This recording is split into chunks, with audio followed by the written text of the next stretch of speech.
دیکھیں ایک انسٹالمنٹ آئی نا, حکومت نے بڑا کلیم کیا کہ 190 ملین پاؤنڈ ہم نے لندن سے لے کر آئے, ٹھیک ہے, ایل گاٹن منی تھی, وہ اسٹیٹ بینک میں جانی چاہیے تھی یا کسی پرائیویٹ پرسن کے اکاؤنٹ میں جانی چاہیے تھی کہ وہ اپنا جرمانہ ادا کرے؟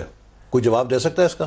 سر اس کے اوپر نہ وہ نام لینے پہ تیار ہے, نہ اس سوال کا جواب دینے کے لیے تیار ہے کہ وہاں سے این سی اے کا پکڑا ہوا پیسہ سپریم کورٹ میں کیسے جا رہا ہے, اس کا تو بتا دو. وہ بولتے نہیں آگے. مقصد یہ ہے کہ ایک پیسہ آپ کے بقول آپ نے غیر قانونی پیسہ وہاں سے ریکور کیا, آپ کس قانون کے تحت اس پیسے کو کسی پرائیویٹ آدمی کو دے رہے ہیں کہ وہ اپنا جرمانہ سپریم کورٹ میں دے رہا ہے؟ سر اس میں آپ سپریم کورٹ میں ایک درخواست نہیں ڈال سکتے, آپ سیاسی جماعتیں کورٹ سے پوچھیں کہ آپ یہ این سی اے کا پکڑا ہوا پیسہ ہے, کورٹ کیسے اسے وصول کر رہی ہے؟ عدالت سے بھی تو سوال اٹھائے گا. سوال یہ ہے کہ عدالت یہ لے سکتی جن کے نام پہ وہ پیسہ مطلب مبینہ طور پہ اسٹیٹ آف پاکستان کو آ رہا ہے جی پیسہ اسٹیٹ آف پاکستان کو آیا, لیکن وہ مبینہ طور پہ پیسہ الزام لگا بحریہ ٹاؤن پہ کہ بحریہ ٹاؤن کے پاس, انہوں نے وضاحت کر دی ہے, باقاعدہ اخبارات میں انہوں نے وضاحت کی ہے کہ ہمارا سپریم کورٹ آف پاکستان میں ایک فیصلہ ہوا تھا جس کے تحت ہم نے اپنی انسٹالمنٹس دینی ہے. سر وہ لوکل ایگریمنٹ ہے, لوکل فائن ہے, اس کو پے کرنا جو آپ کا سندھ والی کراچی والی ہوگی. ایسے ہی ہے, ایسے ہی ہے,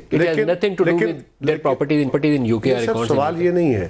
اب انہوں نے 450 یا 470 ارب وہ لے کے تو نہیں بیٹھے ہوئے یہاں سے سارا جنریٹ نہیں ہوگا. اگر ان کی باہر ویلتھ تھی, باہر پراپرٹیز تھیں اور انہوں نے اپنی پراپرٹیز ویو آف سیل آف کی ہیں تو سیل آف کر کے وہ پیسہ پاکستان غلط جسٹیفیکیشن دے رہے ہیں. ان کی ارینجمنٹ ہو سکتی ہے نا. نہیں, یہ این سی اے کسی لیگل اکاؤنٹ کو پکڑ کے فریز نہیں کرتی.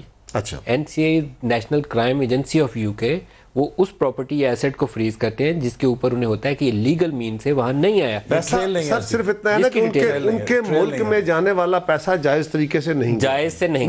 میں یہ نہیں کہہ رہا ریاض ملک صاحب پہ یا بحریہ ٹاؤن پہ یہ الزام تو نہیں ہے نا کہ انہوں نے پاکستان سے بیٹھ کے کسی ٹھیکے سے کمیشن کھائی ہے. سو ان کا پیسہ جو تھا یہاں سے گیا اس ملک کے اندر, اس اسٹیٹ کے اندر. آپ اس کو جسٹیفائی کریں, میں جسٹیفائی نہیں کر رہا. سر وہ اگر لانڈر ہوا ہے تو it's ill gotten money, state of Pakistan کو واپس آنی ہے. میں بالکل یہ کہہ رہا ہوں کہ وہ واپس پاکستان کو آنی ہے, لیکن اگر ریاض ملک صاحب نے وہ پیسہ پاکستان واپس لا کے یا بحریہ ٹاؤن نے وہ پیسہ واپس لا کے اسٹیٹ بینک کے اکاؤنٹ میں جمع کرایا ہے تو یہ جسٹیفیکیشن. اب اس کی موڈیلٹیز کیا ہے یہ حسن اقبال صاحب بہتر, میں تو اتنا نہیں جانتا, لیکن اگر ایسا ہوا ہے